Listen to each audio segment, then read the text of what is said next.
Riya ini lebih berbahaya daripada penyakit-penyakit zahir, lebih bahaya daripada kejahilan, lebih bahaya dari semuanya itu. Nah, dia bibit kayak kanker yang nggak terlihat. Semakin besar amal seseorang, semakin banyak kuantitas amal seseorang, dia semakin gede. Semakin tinggi ilmu seseorang, dia akan semakin parah. Maka ini harus dibersihkan benar-benar. Dan Nabi menyebutnya dengan asyirkul khafi, syirik yang tersembunyi.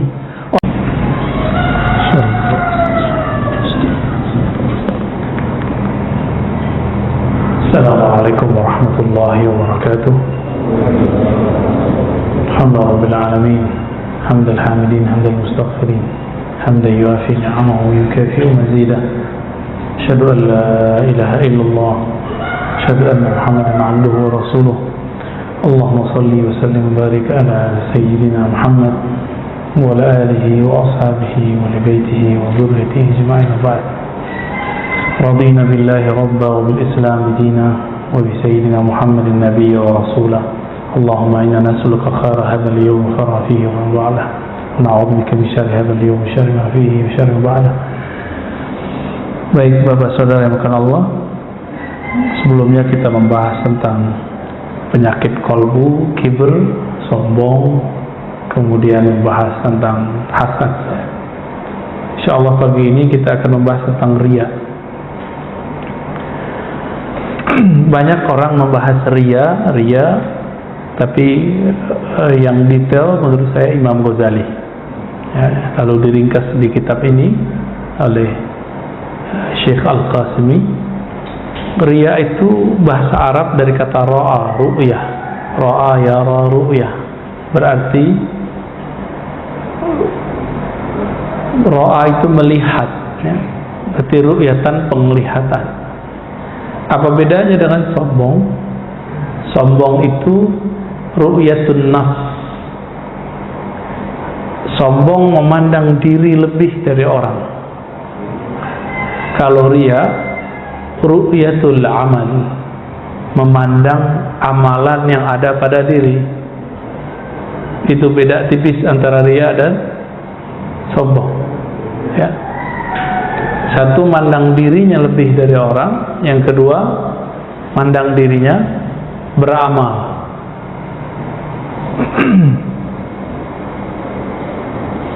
Semua itu bermula dari keinginan mendapat pujian, takut dicaci maki, pengen dapat kecintaan orang, popularitas kah, ya, khawatir dibenci orang. Penyakit riya ini sulit diketahui. Kenapa? Dia nggak kelihatan di penampilan. Penampilan sama. Dulu saya berguru ulumul Quran kepada seorang ulama dari Mesir, ya. Beliau ngajar juga di ma'had kita, Dr. Bashiri Abdul Mu'ti. Waktu itu saya semester akhir, kemudian menjadi musyrif namanya. Musyrif itu semacam asisten dosen lah. Jadi ngantar beliau, jemput beliau. Saya tanya, ya Sidi, tudarris fi jam'iyah kaza wa kaza gitu. Anda ngajar di komunitas ini ya? Atau saya mengatakan kamu ngajar di kampus ini ya? Kampusnya nggak usah saya sebut ya. Wa ma indaka lihyah. Tapi Anda nggak punya jenggot. Padahal di kampus itu mesti punya jenggot tuh syekh doktornya. Itu di mobil. Langsung dia liatin saya, karena saya ada jenggot Pak. Orang Arab Mesir nggak ada jenggotnya. Apa kata beliau? Wa ma utilu lihyati illa lillah. Bocah, kira-kira gitu. Saya nggak panjangin jenggot kecuali karena Allah. Bukan karena saya ngajar di komunitas apa, di kampus mana. Wah, itu betul-betul menampar ya. Karena saya berjenggot itu dulu supaya disebut ustadz yang jago sunnah, ustadz yang bermanhaj sunnah. Langsung rontok Pak, rontok semua itu. Jadi kadang-kadang berkalam-kalam dengan ahli ikhlas itu betul-betul kalamnya mengobati, walaupun pahit Pak digituin ya. Kan itu kalam yang betul-betul menyinggung saya ya. Saya tersinggung, tapi saya tersinggung itu senang. Kenapa? Penyakit saya diobati. Karena dulu kita melihara jenggot supaya disebut ustadz sunnah. Ustadz ngajar sunnah maksudnya, bukan sunnah-sunnah yang di luar itu, bukan. Karena saya emang ngajar hadis ya. Ada lagi kawan kita, saya tanya, limadha yani afauta lihyatak, kok kamu biarin jenggotmu? Jawaban dia apa? Laula utilu lihyati mahtaramani ahad. Kalau saya tidak memanjangkan jenggot, orang nggak hormat kepada saya, nganggap saya bocah, nganggap saya anak kecil. Masih bener nggak nih? Itu termasuk bagian dari riya. Makanya beginian, ini namanya rida, supaya diketahui, wah ustadz nih orang alim nih, sama Pak ya. Tapi bapak ini ingin terlihat kaya, boleh nggak? Pakai baju bagus, pakai mobil bagus, boleh nggak? Maka riya dibagi dua. Riya fil umur ad-dunyawiyah, riya dalam persoalan duniawi, lalu riya dalam persoalan ad-dini atau al-ukhrawi, persoalan agama. Yang haram secara mutlak itu riya dalam persoalan agama. Illa, kecuali saya berniat, saya seorang guru, kadang pakai serban, kadang pakai kopiah, kadang pakai gamis, kadang pakai sarung, supaya murid santri tidak salah paham bahwa nggak mesti lo tiap hari pakai sarung, nggak mesti lo tiap hari pakai begini, gitu, supaya ditiru sama orang. Megang tasbih, supaya apa? Bukan supaya disebut ahli zikir, supaya kita terkait dengan zikir. Maka alat tasbih itu oleh ulama salafus saleh, Imam Al-Hasan Al-Basri, disebut dengan qaidun. Kait, sesuatu yang mengaitkan hati dengan Allah. Simbolnya tasbih. Tapi sekarang manhaj suuzon banyak, atau manhaj suuzon, aliran buruk sangka. Kita pegang tasbih dikira niru Yahudi. Mana ada Yahudi pakai tasbih? Yang pakai tasbih orang Kristiani, yang pakai tasbih orang-orang Buddha, gede-gede buletannya. Emang kita tasbih ke gede-gede gitu Pak? Kan enggak juga. Itu aliran suuzon ya.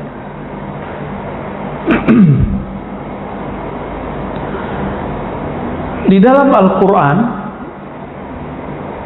orang-orang riya itu diidentikan dengan yang suka beramal, amal akhirat, tapi tujuannya duniawi. Nah itu, jadi kalau boleh didefinisikan apa itu riya yang haram, orang yang beramal amal ukhrawi, amal agama, niatnya untuk kepentingan duniawi, baik itu popularitas, baik ingin disukai orang, dan segala macam.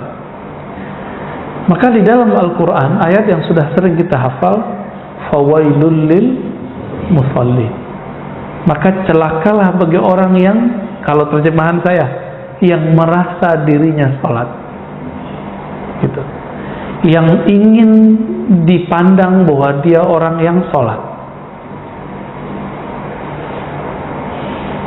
Musallin, salat itu terdiri dari gerakan, bacaan, lalu penampilan. Salat butuh pakaian nggak? Nah ini Pak, Berarti riya itu ada perbuatan, ada bacaan, ada penampilan. Disitulah masuknya riya.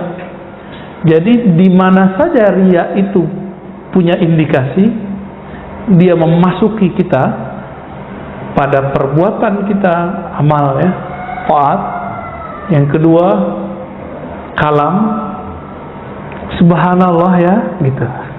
Biar disebut sebagai orang yang soleh. Lalu kalimatnya, oh subhanallah, biar disebut islami.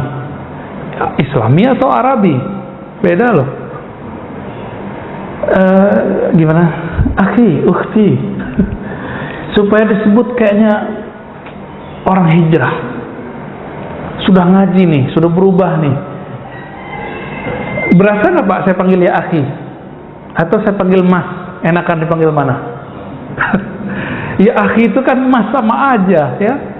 Akhi itu Arab, mas itu bahasa kita. Bang, dek, sama. Orang Arab sama aja. Orang Arab nyebut besar, kecil, seumuran itu akhi. Kita lebih lengkap. Jadi kadang bahasa Arab itu ada yang lebih lengkap dalam urusan-urusan tertentu, persoalan hukum, itu bahasa Arab menjagonya. Penafsirannya bisa dibawa kemana-mana. Tapi dalam budaya belum tentu. Kita nyebut beras, padi, lontong, apa lagi Pak? Bubur, itu barangnya sama kan? Itu di Inggris sama aja rice. Dalam bahasa Arab ruz, urz, sama. Maka dalam budaya kita lebih kaya sebenarnya. Kita manggil orang yang gede mas, orang yang kecil dek. Kita pernah dipanggil sama mahasiswa ya akhi. Karena yang saya uji, jadi ada mahasiswa yang saya uji, ya emang umurannya mungkin lebih dia daripada saya ya. Tapi kan kalau sekolah duluan saya daripada dia, dipanggil ya akhi doktur gitu. Ya kita senyum aja, karena kebiasaan dia manggil orang ya akhi ya akhi. Padahal Nabi mengatakan laisa minna man lam yahtarim kabirata, bukan bagian dari kami yang tidak menghormati orang yang besar, menyayangi yang kecil. Orang besar itu ada yang umurnya biologis, ada yang ilmunya, ada yang angkatannya, senioritas, junior, ada yang pangkatnya, ada yang karismanya, ya tergantung yang mana. Kita hormati dia. Dosen saya sekarang jadi apa sekarang? Jadi dia cerita, dulu ada teman kamu manggil saya pakai antum-antum gitu. Dikira itu Islami Pak. Tapi antum-antum kepada guru yang ada yang nggak terbiasa dengan begitu, itu tersinggung deh. Kalau saya kan biasa digituin, anak ente itu biasa digituin. Mau dia besar kecil mengantum-antumkan kita biasa. Tapi ada orang nggak biasa digituin. Maaf Pak, antum di mana?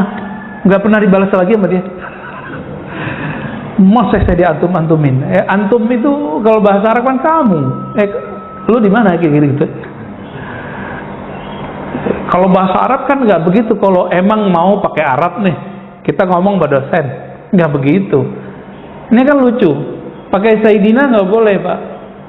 Tapi kalau orang Arab Saudi yang bermanhaj salafi itu nyebut syekhnya Fadilatul Ustaz, Fadilatul Syekh. Apa arti Fadilatul Syekh? Yang terhormat, Sahibul Ma'ali, yang sangat mulia. Itu kalau pejabat-pejabat tuh. Giliran Nabi nggak boleh. Ente baca Sayyidina bid'ah. Ternyata yang begitu-gitu udah dikikis Pak. Sekarang di Masjidil Haram, khotib-khotibnya udah banyak yang pakai Sayyidina. Di 2016 saya umroh, beda dengan 2014. Khotibnya pakai Sayyidina, Allahumma sholli ala Sayyidina Muhammad. Ya di sini masih ramai aja. Ya kan? Kalau imamnya baca kunut wassallallahu ala Sayyidina Muhammad, langsung dia males. Kenapa? Ada masalah apa sih dengan Sayyidina itu? Berarti dia nggak ngerti cara menghormati Rasulullah. Oh bukan gitu Ustaz, ente nggak paham sunnah. Nabi mengatakan qulu Allahumma shalli ala Muhammad, katakan Allahumma shalli ala Muhammad. Itu kan Nabi contohin. Kalau baca salawat kepada saya, bacalah Allahumma shalli ala Muhammad. Nggak pakai Sayyidina di hadis. Tapi di hadis lain kan beliau ngomong. Jadi kadang-kadang Nabi ngomong itu membahasakan dirinya Muhammad. Muhammad itu sudah terpuji tanpa Sayyidina. Tapi kita punya adab. Apa kata beliau? Ana sayyidu waladi Adam yaumal qiyamah wala fakhar. Aku adalah sayyidnya manusia yaumal qiyamah. Pada hari kiamat la fakhar. Sekarang kita nggak tahu, nanti kita bakal lihat. Nabi Adam aja tersungkur, ya, ketemu Nabi Muhammad sallallahu alaihi wasallam. Nabi Musa aja kaget ngeliat Nabi Muhammad. Maka beliau bilang, saya sayyidnya manusia. Manusia nggak sini? Kalau manusia ya biasa aja orang baca Sayyidina. Tapi kalau ada orang yang nggak baca Sayyidina juga nggak apa-apa sebenarnya. Tapi jangan salahkan yang baca Sayyidina. Nah, ini ujian khotib, Pak. Jadi kalau pas sholawat nggak mau baca Sayyidina, kenapa? Ada 1-2 orang di antara jamaah itu menurut dia ini anti Sayyidina. Untuk menghormati 2 orang ini, ratusan orang yang sholat di situ merasa nggak nyaman telinganya. Cuma karena menghormatin 2 orang yang rese ini. Akhirnya ketika sholawat, Allahumma sholli ala Muhammad, dengan niat ingin menghargai 2 orang itu riya. Tapi dia begini, kadang saya mengamalkan Allahumma sholli ala tanpa Sayyidina, boleh.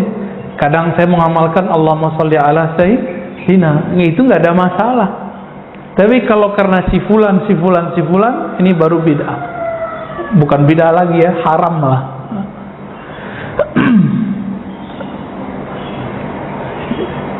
Jadi tadi ada perbuatan, ada perkataan, ada penampilan. Nah, yang paling banyak kena itu di kalam. Ya, zaman-zaman sekarang. Masya Allah, ya akhi. Supaya disebut apa tadi? Islami. Itu bukan Islami, itu namanya apa? Arabi, kearab-araban. Beda kearab-araban dengan keislaman. Islam itu agama adab. Adab itu sesuai dengan tradisi kita. Kecuali orang udah ngerti bahasa Arab. Ya. Jadi saya mengimbau teman-teman yang lagi semangat nih giroh belajar Islamnya, tidak usah mengarab-arabkan gaya kalam kita. Berkalam seperti biasa. Kecuali lagi kursus. Ayo pakai akhi ukhtian kita. Ya, kita layani bahasa Arab, mau berapa jam juga bisa kita layani ya. Nah, fawailul lil musallin, maka celakalah bagi orang yang merasa dirinya sholat, ingin dipandang bahwa dia sholat. Jadi mohon maaf Pak, kita bisa husnuzon, bisa suuzon kalau antum sholat lagi syuruk. Husnuzonnya mau berangkat kerja, suuzonnya waduh pengen dilihat nih gitu. Atau suuzon lagi apa? Nggak ngerti bahwa ngaji itu lebih afdal daripada sholat sunnah. Tapi saya husnuzon Pak ya. Jadi kalau Bapak nanti pas syuruk mau sholat aja. Kali mau kerja kan ya nggak masalah hari Senin. Tapi bisa nggak masuk suuzon? Bisa masuk aja. Nanti bab suuzon beda lagi babnya. Nah, itu persoalan penyakit lain lagi Pak. Insya Allah nanti kita bahas. Alladzina hum an salatihim sahun, alladzina hum yura'un. Ya. Orang-orang yang hum yura'un, mereka merasa dipandang, ingin dipandang. Contoh kalau kita ini pada dasarnya riya, pada dasarnya udah sifat batiniah, sifat tabiiyah bukan batiniah. Tabi'i udah lumrohnya dari sono.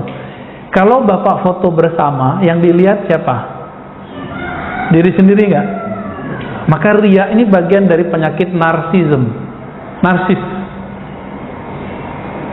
Kok psikolog itu kalau ngelihat di Facebook, di Instagram, kita ini suka moto diri sendiri.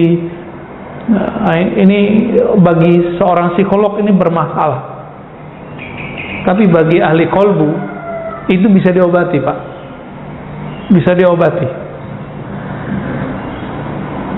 Dan salah satu sifat dari munafik adalah munafik. Apa sifatnya? Ria. Beramal karena ingin dilihat. Nah, maka ria ini rate-nya dibagi. Pertama, ria yang mubah, yang boleh, itu ria dalam urusan duniawi. Itu boleh. Bapak pengen ngecat rumah biar kelihatan bagus, boleh nggak? Ya, hari raya pengen baju bagus, boleh nggak? Resepsi pernikahan biar kelihatan meriah, boleh nggak? Ya boleh, nggak masalah. Tapi jangan berlebihan, jangan mubazir. Mubazir saudaranya setan, bukan teman, Pak. Saudaranya setan. Ada ria yang haram. Haram aja. Itu dalam persoalan agama. Dia berdosa aja, tapi nggak sampai kepada status munafik. Yang kayak tadi, ya, menggunakan simbol-simbol agama biar pengen disebut apa gitu. Tapi ada ria yang menumbuhkan sifat kemunafikan dalam diri. Ini yang kemudian diantisipasi dalam Al-Quran. Ria yang mana? Dia sebenarnya nggak rajin sholat. Kalau sholat tuh ngebut, tapi kalau di masjid itu bisa lama. Nah, ria begini nih gawat ini. Tapi bapak ini sholat di rumah sama sholat di sini sama.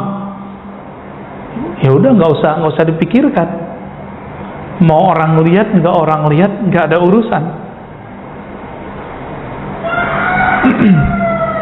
Jadi yang nomor 3, ria yang mana? Dia menzahirkan sesuatu yang bukan dirinya. Itu yang disebut munafik bermuka dua. Munafik itu kan bahasa Arab. Itu artinya binatang yang masuk ke satu lubang, tapi dia keluar lewat lubang yang lain. Jadi orang ini punya dua karakter. Kalau ketemu yang ini, nanti karakternya apa? Ketemu yang lain, karakternya berubah. Ya. Kalau kita baca Quran agak keras sedikit, atau berzikir subhanallah agak keras sedikit, ada bisikan nggak Pak di hati? Kencengin dong biar kedengeran sama orang gitu. Nah, Bapak sadar ya? Berarti kita bisa berdialog sama diri kita sendiri dan bisa berdebat. Kata-kata hati, kamu nggak usah perhatiin orang, biarkan saja orang itu, benar nggak? Nah, ini yang masih lemah nih, kekuatan yang ngomong itu masih lemah. Yang masih kencang yang mana? Yang bilang, baca dong depan orang, ya, biar kelihatan soleh. Tapi ingat juga, ada ria yang tampak, ada ria yang tidak tampak. Ria yang tidak tampak itu meninggalkan satu amalan yang soleh supaya disebut ikhlas. Nah, ini lebih bahaya Pak. Jadi ada ria dibalik keikhlasan.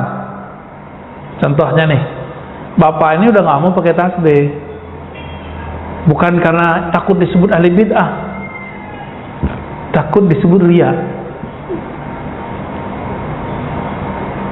Nggak mau pakai tasbih karena takut disebut ria. Berarti pengen disebut apa? Pengen disebut ikhlas. Itu ria juga tuh. Nah, ini ria yang paling bahaya. Itu yang tidak bisa dibersihkan pakai paradigma ngaji begini. Dia harus pakai zikir. Zikirnya harus lebih kenceng. Zikirnya 2 aja, la ilaha illallah dengan ismul jalalah, Allah, Allah. Nah, la ilaha illallah banyakin Pak.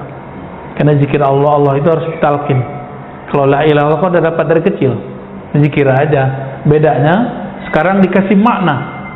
Tidak ada yang memandangku kecuali Allah. Aku tidak beramal kecuali karena Allah. Itu maknanya la ilaha illallahnya. Itu cara ngobatin diri. Kenapa nggak sholat sunat? Malu ntar disebut orang ria lagi. Nah, itu masuk tuh. Kenapa nggak baca assalamualaikum? Ntar disebut orang soleh lagi, orang alim, so alim. Berarti dia takut disebut riya karena so alim. Pengen disebut apa dong? Pengen disebut ikhlas. Jadi riya di dalam keikhlasan itu dia. Tarkul amali khaufar riya riyaun. Begitu kaidahnya. Meninggalkan satu amalan karena takut disebut riya, itu adalah riya yang tersembunyi dalam keikhlasan. Nah, ini lebih berbahaya, Pak. Dan itu harus dibenerin, ya.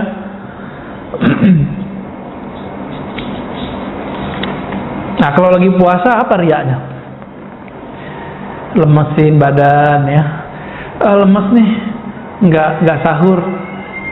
Orang awam mengira kalau puasa nggak sahur tuh hebat, tapi menurut Nabi hebat nggak? Apa kata Nabi? Al-farqu bainana wa baina siyami al-kitab as-sahur. Perbedaan puasa kita dan puasa ahli kitab itu sahur. Itu bedanya. Jadi nggak keren, Pak. Orang nggak sahur hebat, nggak ada urusan. Justru yang hebat itu yang sahur.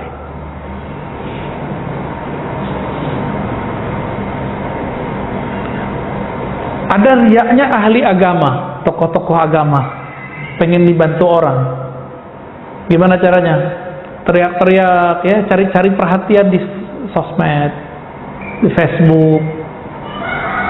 Pengen punya pesantren, foto tanah kosong, terus bilang, ya Allah, semoga diberi nanti kesempatan bikin pesantren. Posting. Pengen apa?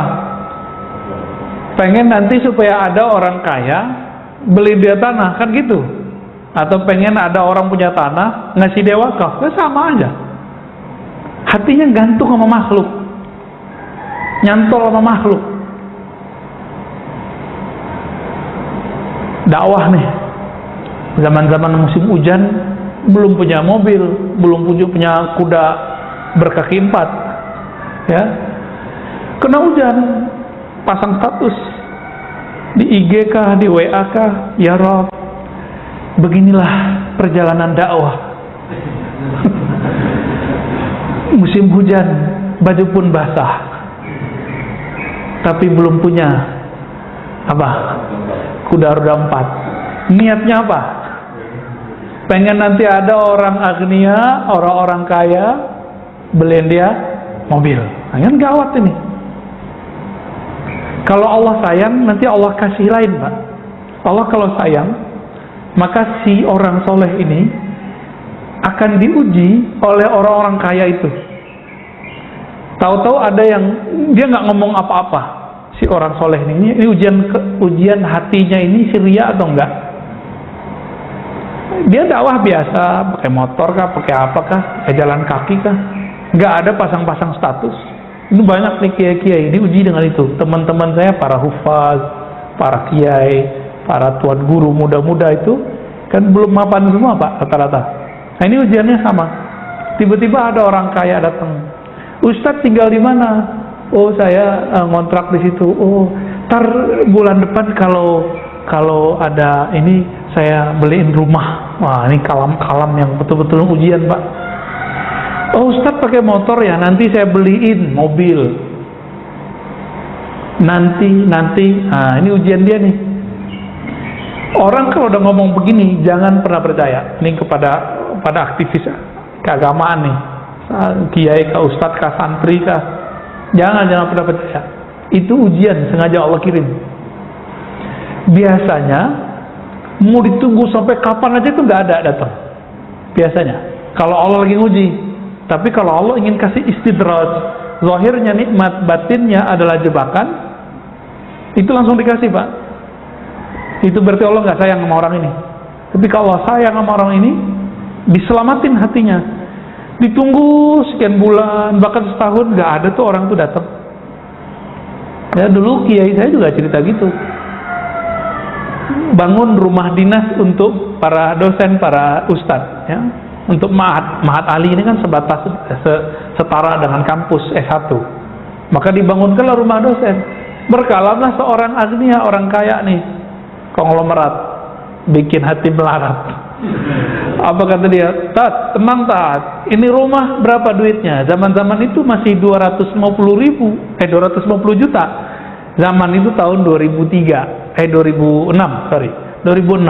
Itu udah dapat 2 tingkat tanpa tanah Pak ya. Ditunggu-tunggu sama beliau 2 tahun, la kalam wala salam. Sesekali beliau sapa assalamualaikum, nggak bilang apa-apa, rumah udah jadi. Sama kontraktor udah utang. Itu ujian kiai saya tuh. Akhirnya beliau belajar juga di situ, nggak boleh gantung sama orang, nggak boleh. Teman saya ngeredit rumah, datang orang kaya, hafiz banget, Ustadz. Saya lihat beliau sangat tulus kalau ngajar. Nggak tahu isi hatinya ya, cuma kan kelihatan penangan kita begitu. Karena ada seorang ibu-ibu kan gampang ternyuh ngelihat Ustadz ini berjuang. Ustadz, ini rumah masih kredit ya? Oh iya, nanti saya bayarin Ustadz, berapa bulan lagi, berapa tahun lagi, nanti saya bayarin semua. Udah 3 tahun ditungguin nggak ada Pak.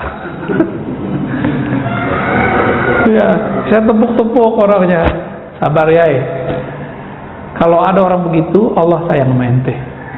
Kalau Allah nggak sayang sama ente, ente dikasih. Nanti hatinya orang yang hafiz Quran, kiai ngajar sunnah, kiai punya pesantren, nggak lagi berta'alluq, bergantung kepada Allahus Samad, tapi bergantung kepada orang yang kaya konglomerat itu. Maka nanti kelihatan kalau orang kaya ngajar, datang suara dibagus-bagusin, ngajinya diindah-indahkan, suaranya agak ke dalam dikit, atau agak dikencengin dikit, biar kelihatan performanya bagus. Nggak, itu bohong semua itu. Ya. Cari muka. Maka efek dari riya ini cari muka.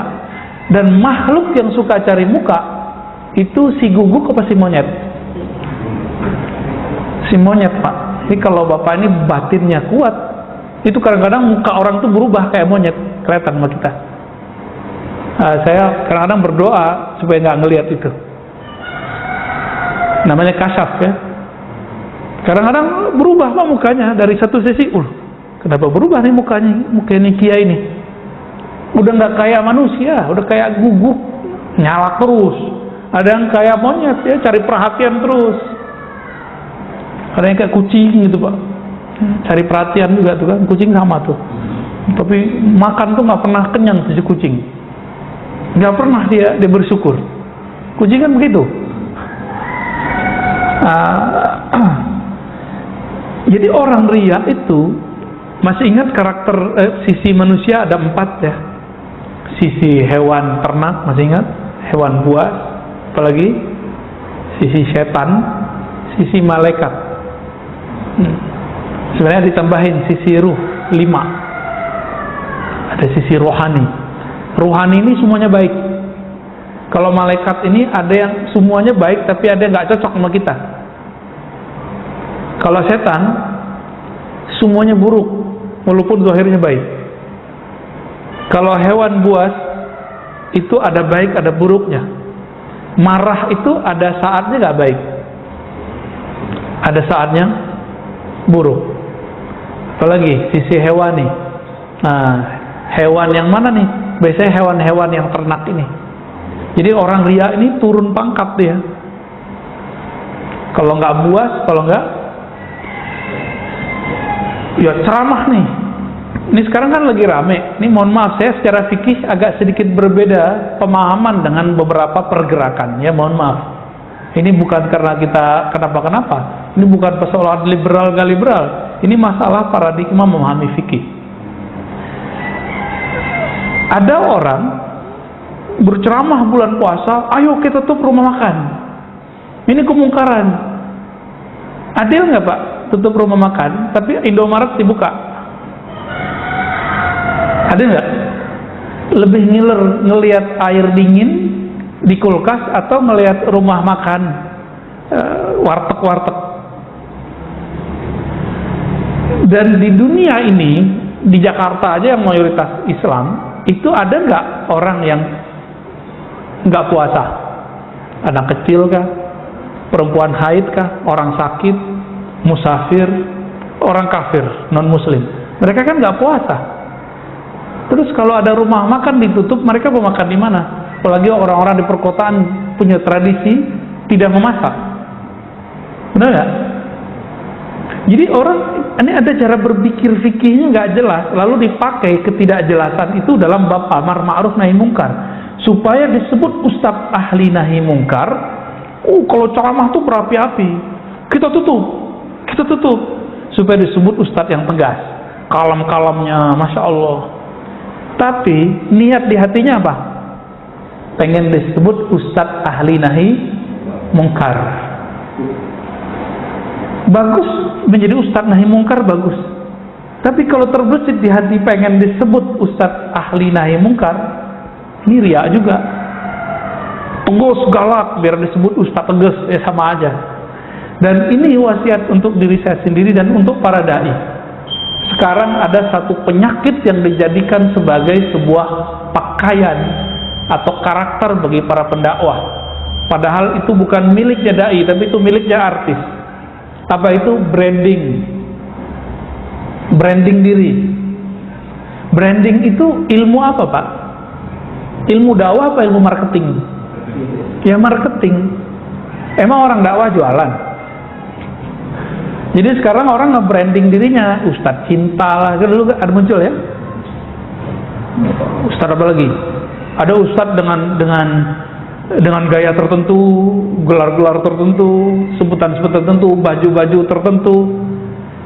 Kalau pengen misalnya biar ini niatnya supaya orang fokus, boleh warna tertentu, silakan. Kalau niatnya ingin membuat suasana baru, nggak apa-apa. Tapi kalau ingin populer dengan nama itu, dengan karakter itu, ini bagian dari riya. Orang yang riya itu, jika amalnya amal agama, dia dapat apa yang dia niatkan di dunia, tapi habata ajruhu, begitu disebutkan ya. Tapi amalnya gugur semua. Ya paling-paling nanti dia akan dikenal sebagai Ustadz Fulan, Ustadz A, Ustadz B, Ustadz Amar Ma'ruf. Kalau ini Ustadz Nahi Mungkar, Ustadz Serbanan, Ustadz Habiban. Pengen disebut dengan gaya-gaya begitu. Bapak itu menghormati orang dengan pakaian atau dengan ilmu yang ada di dadanya? Awal-awalnya pakaian, bener ya? Biasanya perbedaan ustadz dengan gak ustadz kan, kalau biasa ustadz bawa gini, ya enggak?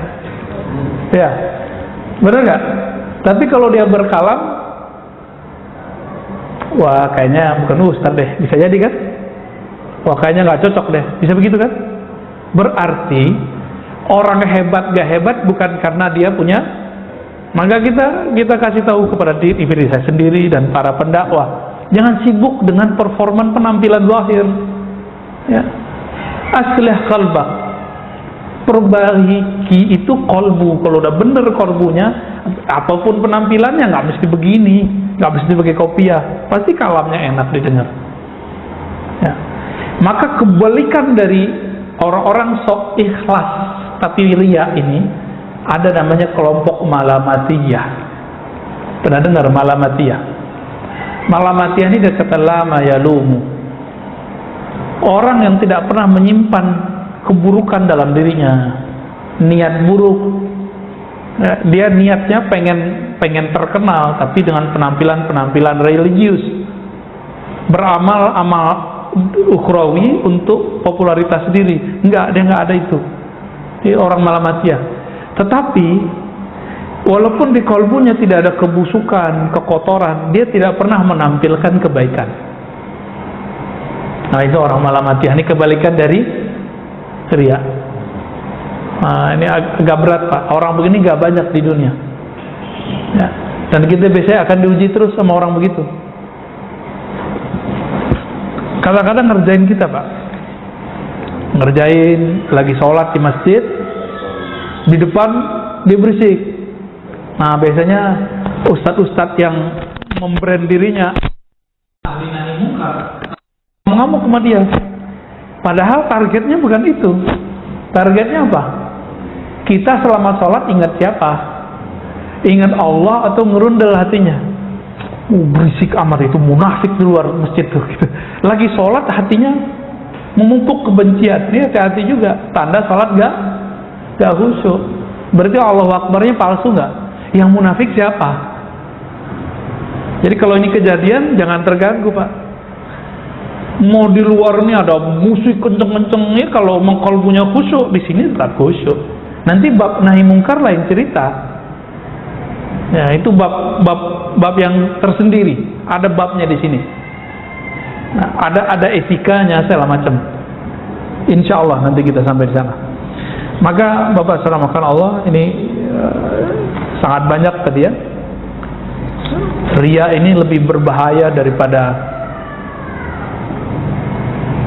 penyakit-penyakit zahir, lebih bahaya daripada kejahilan, lebih bahaya dari semuanya itu.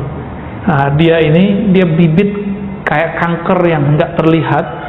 Semakin besar amal seseorang, semakin banyak kuantitas amal seseorang, dia semakin gede.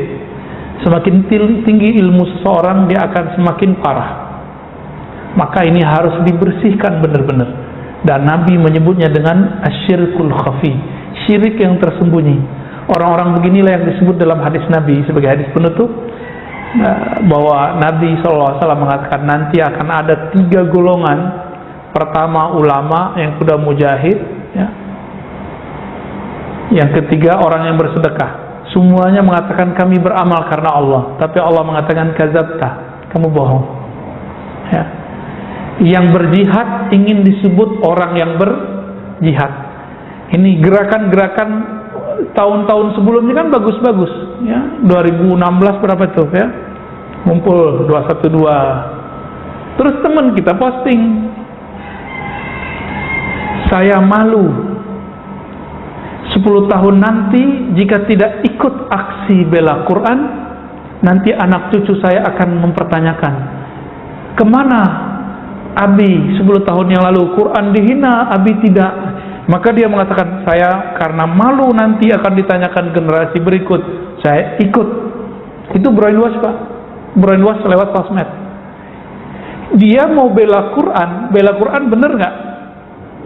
Tapi niatnya bener nggak? Nggak bener. Itu gerakan paling rapi. Nggak ada sampah, Pak. Rumput nggak diinjek. Difoto sama teman kita, diposting. Inilah Islam itu indah dan bersih. Supaya orang non-muslim melihat bahwa Islam itu indah dan bersih. Loh, kita bersih dan indah bukan mau dilihat orang non-muslim.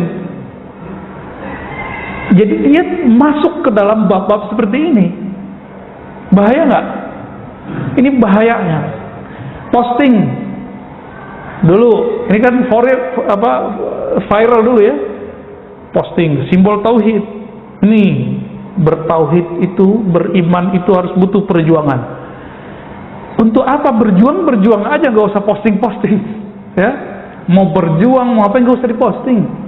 Kecuali antum fundraising lembaga zakat atau pengurus masjid lagi fundraising, perlu kita foto, kita ngasih apa, tapi jangan norak juga ya. Jangan norak. Di salah satu lembaga zakat itu ada namanya Pak Parni Hadi. Itu marah, Pak, kalau ada orang mau fundraising terus eksploitasi orang susah. Di foto tuh orang-orang patah kaki, orang sakit, orang cancer, di foto terus kita ngasih duit. Itu penghinaan namanya. Merendahkan dia. Kita mau mengambil duit orang-orang kaya, mengetuk hati orang kaya dengan mengeksploitasi yang menjadi aib orang ini. Fakir itu bagi orang aib nggak?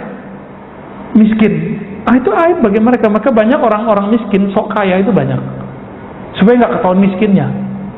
Orang sakit tuh malu ketahuan sakitnya, kecuali dia mau cari perhatian biar dapat duit. Itulah cerita ya. Maka Bapak salamkan Allah, karena ini penyakit yang tidak terlihat.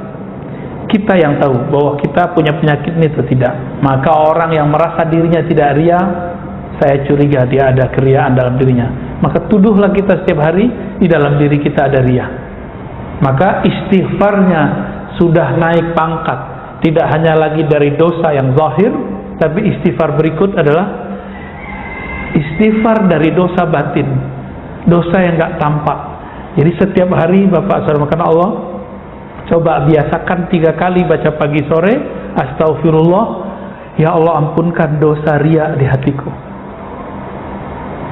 ya Allah ampunkan dosa sombong di hatiku, ya Allah ampuni dosa semua penyakit hatiku. 3 kali Pak, minimal pagi sore, pagi sore. Lebih afdol jika dibaca sebelum tidur. Lebih afdol lagi kalau ditambah ketika kita tahajud malam hari. Itu cepat sekali bersihnya. Jadi harus diistighfarkan. Itulah pembersihnya. Lalu kalau sudah diistighfarkan, dia harus diharumkan. Apa pengharumnya? Zikir kolbu. Maka dimanapun kita berguru, kalau ada ahli zikir kolbu, ambil zikirnya, pelajari. Zikir kolbu itu mata dipejam, lidah dikunci, mulut ditutup. Lalu yang berkalam cuma kolbu yang tadi punya penyakit riya, dilatih supaya dia menyebut nama Allah, tidak merasa dipandang oleh makhluk, tapi yang mandang adalah Khalik. Jadi riya yang boleh itu riya kepada Allah, tapi nggak ada istilah begitu. Namanya ihsan, menyebut nama Allah dan meyakini Allah mendengar kita menyebut namanya, Allah melihat bahwa kita membaca namanya. Nah, ini baru namanya ihsan. Baik, kira-kira itu Pak. Gimana? Ada yang mau ditanyakan? Ini nggak pada kerja nih. Udah 4 jam 6 jam saya. Oh, jam saya telat ya. Gimana? Oh, belum ada pertanyaan, saya bertanya. Jadi riya lebih diartikan sebagai ingin dikatakan kenyataannya A, ingin dikatakan B di orang lain, atau membatalkan diri sendiri. Memandang diri kita beramal gitu, berjasa, beramal. Rumusnya satu aja bedanya. Kalau sombong merasa diri lebih, kalau riya merasa punya amal, merasa beramal, merasa berjasa, merasa berilmu, pengen kelihatan ilmunya gimana, ngomongnya agak diistilah-istilahkan dikit karena baru pulang dari barat, ngomongnya Inggris-Inggrisan dikit. Kalau dari Perancis nggak fuang sedikit. Kalau dari Arab istilahnya Arab-Arab dikit biar kelihatan menyeramkan ya.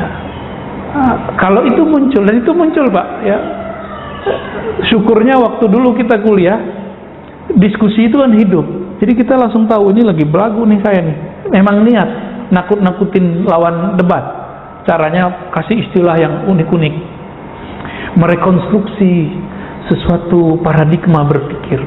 Kayaknya keren ya, rekonstruksi paradigma.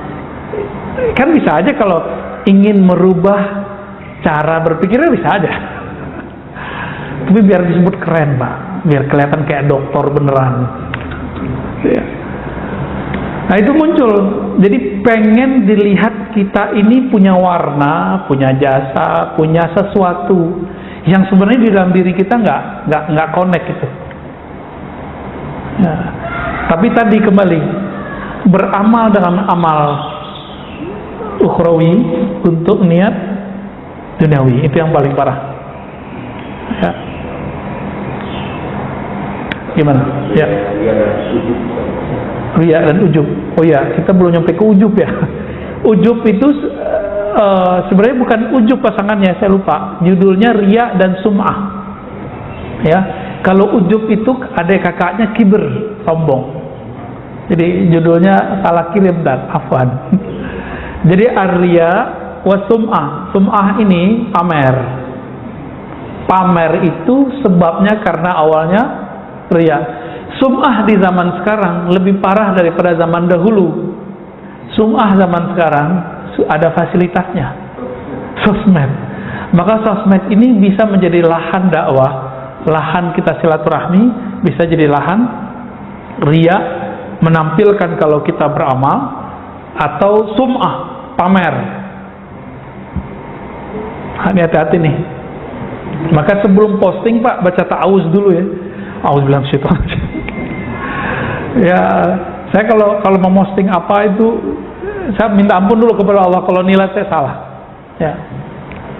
Kalau salah nanti kan biar Allah sendiri yang akan ini. Itu jidat Bapak, hati-hati itu Pak. Kita candain, nggak marah dia. Ada dulu yang saya bilangin gitu, langsung berdiri Pak dia. Hati-hati loh Pak, jidat hitam gitu. Langsung berdiri, berarti nggak mau dibilangin. Entah saya yang salah ngomongnya atau apa. Jadi kita sampai di satu penafsiran dulu, simahum fi wujuhim min asaris sujud. Tampak ciri-ciri pada wajah mereka yaitu asaris sujud. Asar itu artinya bekas atau efek dari sujud. Ada efek yang zahir, hitam jidat kita, itu biasa. Tapi efek sujud yang paling tinggi apa? Orang sujud itu kepalanya di mana? Di bawah. Maka efek sujud yang hakiki ketika saya nggak pernah meninggikan isi kepala saya.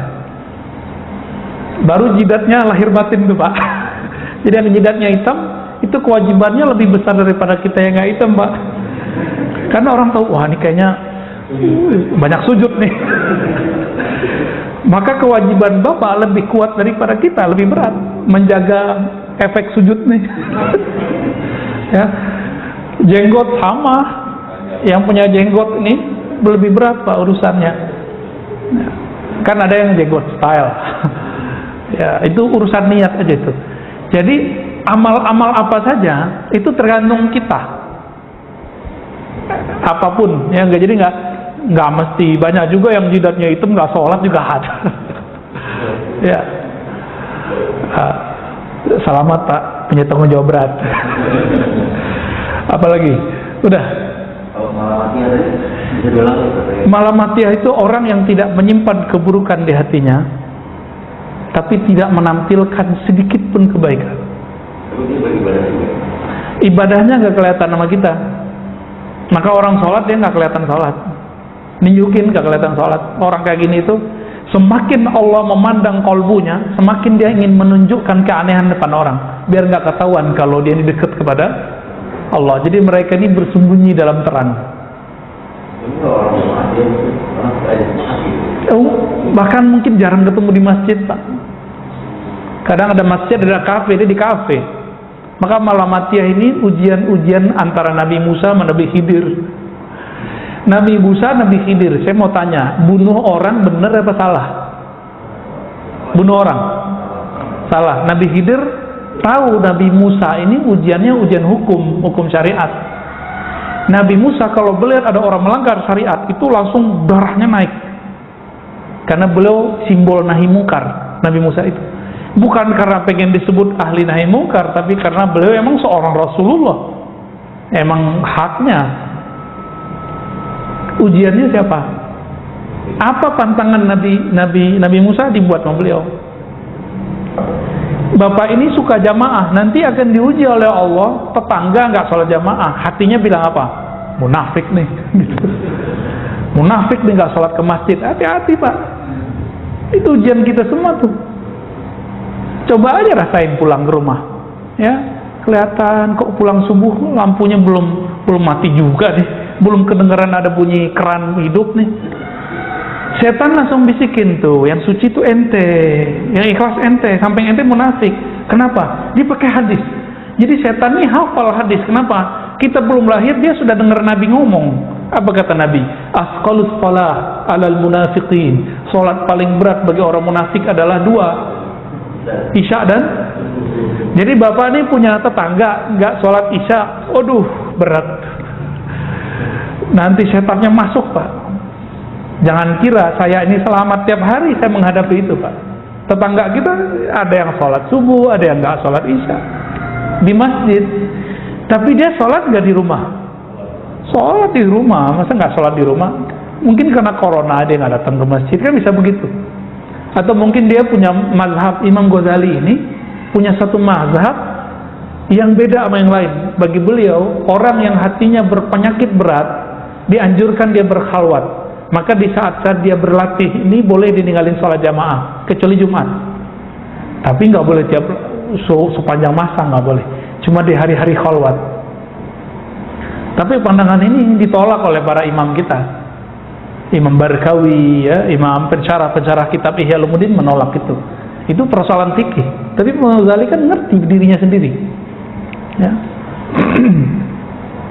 Beliau itu riaknya karena posisi. Dulu beliau kan profesor, gelarnya Hujatul Islam. Jadi semakin tambah ilmunya, tambah gelarnya, wah ini semakin tinggi, semakin kuat pengaruh riaknya. Dan Imam Ghazali orang yang mengalami, mengidap penyakit itu semua di waktu beliau terkenal. Maka beliau menghilang 10 tahun, diajarkan Asmaul Husna oleh Imam Abu Ali Al-Farmadi, dan berzikir dengan itu. 4 tahun sebelum wafatnya beliau balik ke Baghdad, lalu pindah ke kampungnya dan bikin surau atau zawiyah pesantren kecil. Di situ beliau mengajarkan qalbu. Lahirlah kitab Ihya Ulumuddin, ya, menghidupkan ilmu agama yang zahir plus batin. Tidak hanya zahirnya, tapi juga batinnya. Semoga kajian ini diridhoi oleh Allah. Semoga kajian ini bisa membimbing kita, membersihkan diri saya pribadi dan kita yang hadir, kita mendengarkan. Amin ya rabbal alamin. Wassallallahu ala nabiyina Muhammad, subhanakallahumma wa bihamdika, asyhadu an la ilaha illa anta, astaghfiruka wa atubu ilaik. Mohon maaf lahir batin. Assalamualaikum warahmatullahi wabarakatuh.